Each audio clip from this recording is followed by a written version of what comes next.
অভিবাসীদের জন্য নতুন ভিসা নীতি সহ কর্মীদের ভিসা পরিবর্তনের সিদ্ধান্ত নিয়েছে দক্ষিণ কোরিয়া। প্রযুক্তিতে উন্নয়নের ধারা অব্যাহত রাখতে বিদেশি দক্ষ তরুণদের ভিসা প্রাপ্তিতে অগ্রাধিকারের কথা ভাবছে দেশটির সরকার। এই ঈদে জামা জুতো অ্যাকসেসরিজের ডিসকাউন্ট।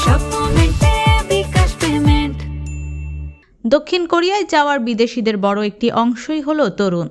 তাই স্থানীয় জনসংখ্যা হ্রাসের পরিপ্রেক্ষিতে দক্ষ বিদেশিদের প্রতি গুরুত্ব দিচ্ছে দেশটির সরকার। প্রযুক্তিতে উন্নয়নের ধারা অব্যাহত রাখতে এরই মধ্যে কোম্পানিগুলো থেকে 1000-এরও বেশি প্রকৌশলী নিয়োগের সিদ্ধান্ত আসছে বলে জানিয়েছেন ভারপ্রাপ্ত প্রেসিডেন্ট চোই সাং-মok, যাদের ভিসার ধরন হবে টপ টায়ার ভিসাধারীরা দেশটিতে পরিবার নিয়ে স্থায়ী বসবাসের সুযোগ পাবেন।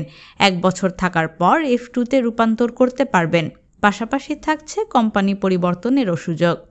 এদিকে দক্ষিণ কোরিয়া সরকার শীর্ষ 100টি বিশ্ববিদ্যালয় থেকে স্নাতকোত্তর বা ডক্টরেট ডিগ্রিধারী বিদেশি নাগরিকদের জন্য D10T ভিসা দেবে। এর মাধ্যমে কর্মসংস্থানের জন্য তারা 2 বছর পর্যন্ত দক্ষিণ কোরিয়ায় থাকতে পারবেন।